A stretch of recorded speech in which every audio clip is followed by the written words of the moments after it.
Hello and welcome back. I am so glad you've decided to settle in with me tonight.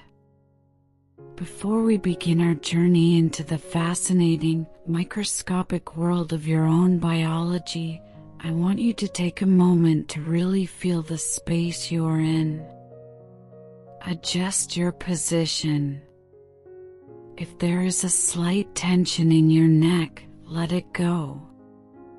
If your hands are clenched, let them soften. Tonight, we aren't just talking about getting some rest. We are going to explore the high-performance engineering that happens inside your skull while you sleep.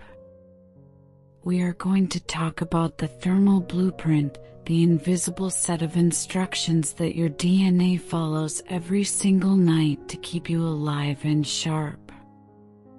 Most people think of sleep as a passive state, like a car being parked in a garage. But that couldn't be further from the truth. Sleep is an active, aggressive process of repair. And the master key that starts the engine of repair isn't a pill or a drink, it is a drop in temperature. Your brain is the most energy-hungry organ in your body. It represents only 2% of your body weight, but it uses 20% of your daily calories. All that energy creates heat. During the day, your brain is like a high-end laptop running a heavy program. It gets hot. To save the data and cool the processor, your brain needs a very specific environment. Think about your core right now. Deep inside your chest and abdomen, your heart is pumping blood at about 37 degrees Celsius. That is your active mode. But your brain has a sleep switch located in a tiny cluster of cells called the preoptic area of the hypothalamus. This tiny cluster of cells is like a master electrician. It is constantly monitoring the temperature of your blood.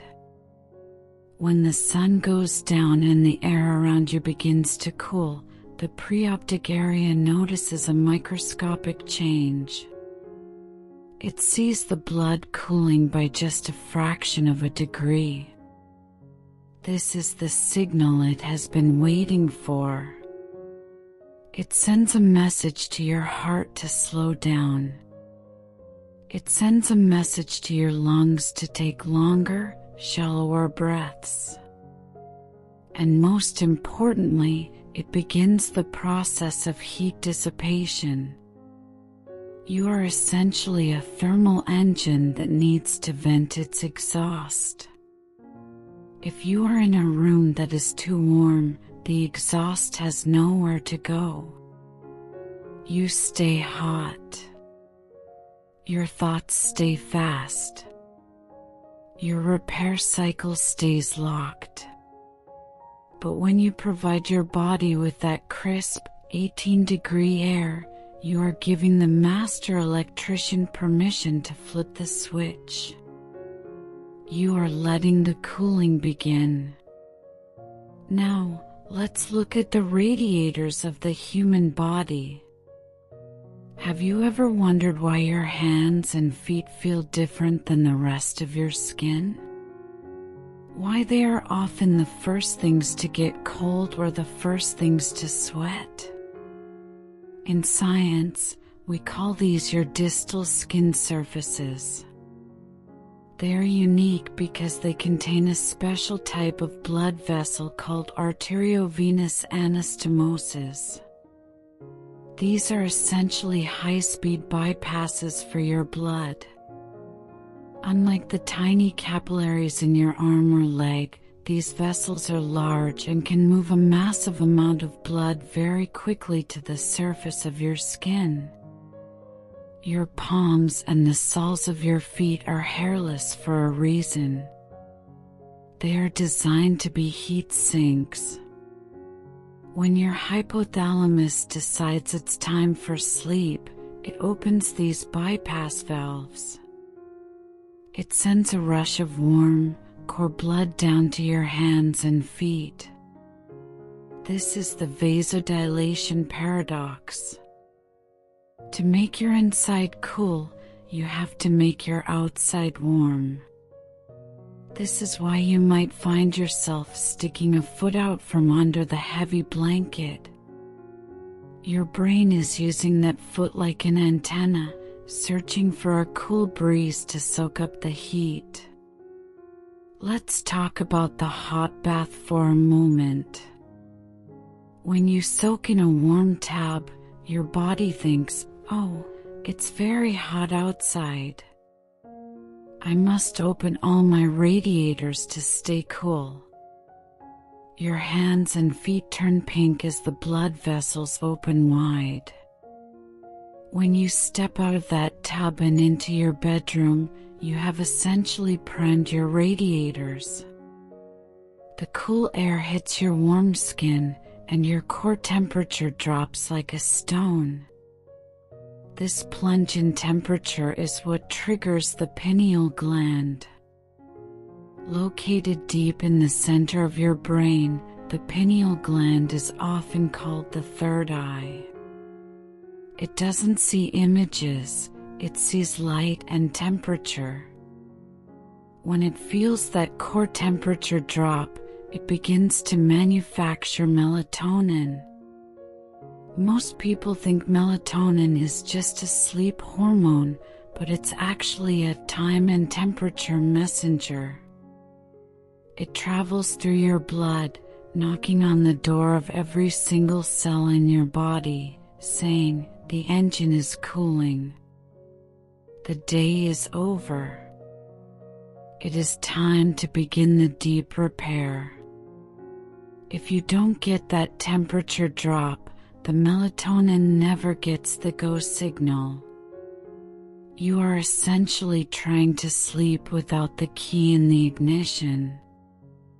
While you are floating in that initial stage of sleep, something miraculous is happening at a microscopic level. We are entering the world of the glymphatic system. For over 100 years, scientists wondered how the brain cleaned itself. Every other organ in your body has a lymphatic system, a series of tubes that carries away waste. But the brain appeared to have no such system. It wasn't until very recently that we discovered the brain's nightly janitor. During the day, as you think, solve problems, and even feel emotions, your brain cells are burning fuel. This process creates a soot or ash called beta amyloid. If this ash stays in your brain, it clogs up the connections between your neurons. It makes you slow. It makes you forgetful. When you reach stage 3 deep sleep, the heavy, dreamless sleep, your brain undergoes a physical transformation. Your glial cells, the support cells of the brain, actually shrink. They lose about 60% of their volume.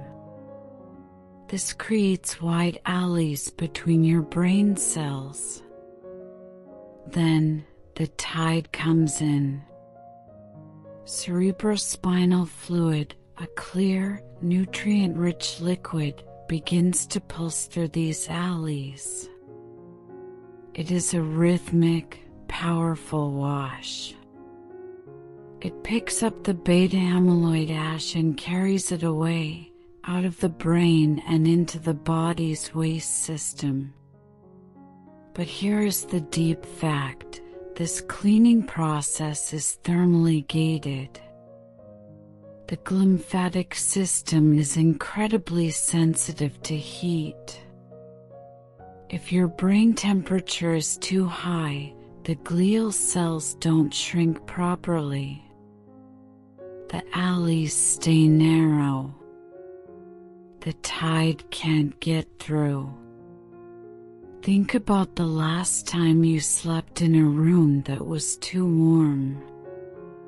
You might have been unconscious for 8 hours, but you woke up feeling heavy-headed and foggy. That is because your nightly janitor couldn't get into the building. The trash is still on the desk. You are trying to start a new day with yesterday's waste still clogging your thoughts. By keeping your room at 18 degrees, you are effectively clearing the halls.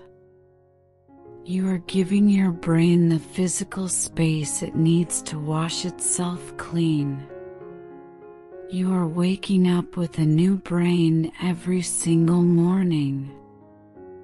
Finally, we have to talk about the why. Why did we evolve this way? Why is our health so tied to the chill? For 99% of human history, we did not live in controlled environments. We lived in the rhythm of the earth. When the sun went down, the world became dangerous. Predators came out. The light disappeared. And the temperature dropped significantly. Our DNA learned that cold equals safety. In the cold of the night, we retreated to caves, huddling together for warmth but breathing the crisp night air. Our bodies developed a power save mode to survive those long, dark hours. When you turn down your thermostat at night, you aren't just changing the air. You are sending an ancestral signal to your DNA. You are telling your body the sun has set. We are in the cave. We are safe.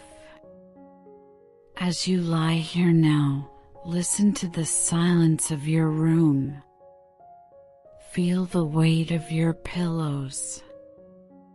Imagine that cool air is a soft, blue mist entering your lungs and traveling to your heart. Feel your heart rate slowing down, matching the rhythm of the mountain. Your hypothalamus is satisfied. Your radiators are open. Your melatonin is flowing like a quiet river through your veins. And deep inside your skull, the janitors are beginning their work. They are washing away the stress. They are washing away the noise. They are preparing you for a tomorrow that hasn't happened yet. You are part of an ancient cycle. You are cooling. You are cleaning. You are resting. There is nothing left to do. The science is in control. You can let go now. You are safe. You are cool. You are asleep. Thank you for being here with me. Let's sleep. I'll meet you tomorrow. Good night.